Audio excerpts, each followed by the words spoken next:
Melanie Klein was a highly creative and original Viennese Jewish psychoanalyst who discovered the work of Freud at the age of 32 and devoted her life to enriching and nuancing it in intriguing and valuable ways.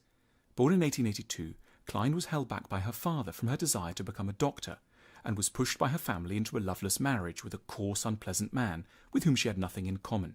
She was bored, sexually frustrated, and mentally unwell. Psychoanalysis saved her.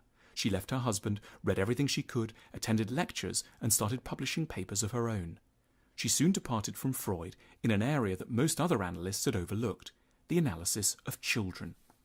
Freud had been very sceptical that children could ever be analysed properly, their minds being, in his view, too unformed to allow for a perspective on the unconscious. But Klein now argued that an analyst could get a usable view into a child's inner world through studying how they played with toys. She therefore equipped her consulting room with small horses, figurines and locomotives, and established herself as a child psychoanalyst, first in Berlin and then in London, where she settled in 1926 and remained for the rest of her life. In her work with children, Melanie Klein wanted to understand how human beings evolve from the primitive, pleasure-seeking impulses of early infancy to the more mature adaptations of later life, and in particular, she wanted to know what might go wrong on this journey, giving rise to the neurotic adaptations of adults. In her 1932 book, The Psychoanalysis of Children, she described the difficulty of the young infant situation. Weak, utterly at the mercy of adults, unable to grasp what's happening, the infant cannot, in Klein's description, grasp that people around it are in fact people with their own alternative reality and independent points of view. In the early weeks, the mother is not even a mother to her child.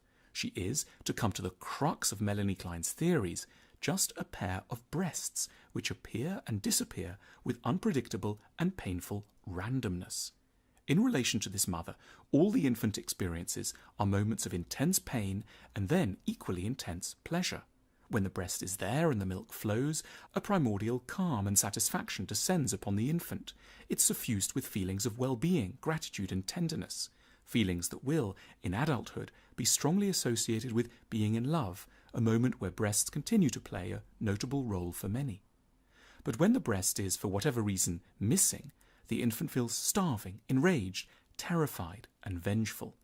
This, thought Klein, leads the infant to adopt a primitive defense mechanism against what would otherwise be intolerable anxiety. The infant splits the mother into two very different breasts, a good breast and a bad breast.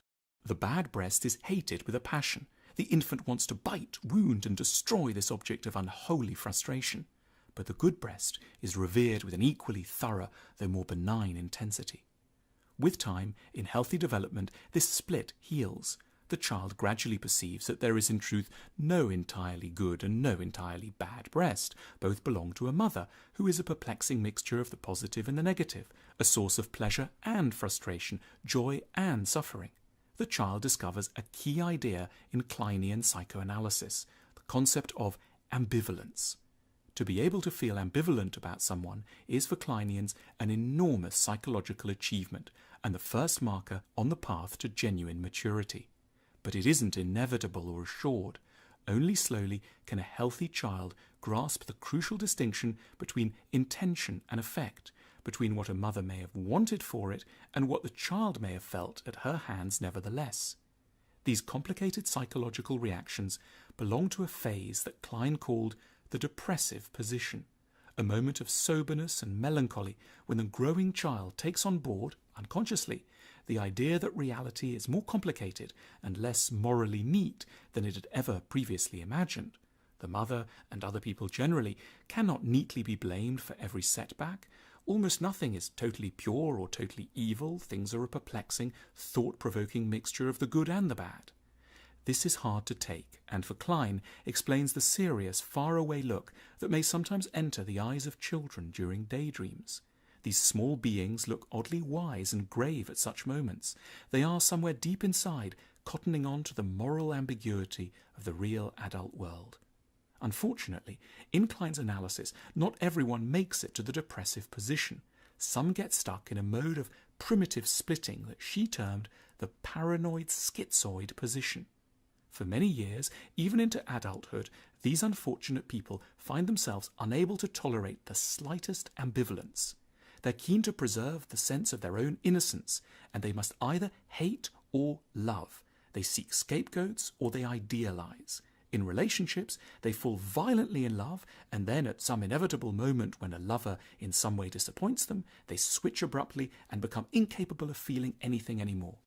These unfortunates are likely to move from candidate to candidate, always seeking a vision of complete satisfaction, total goodness, which is repeatedly violated by an unwitting error on the lover's part.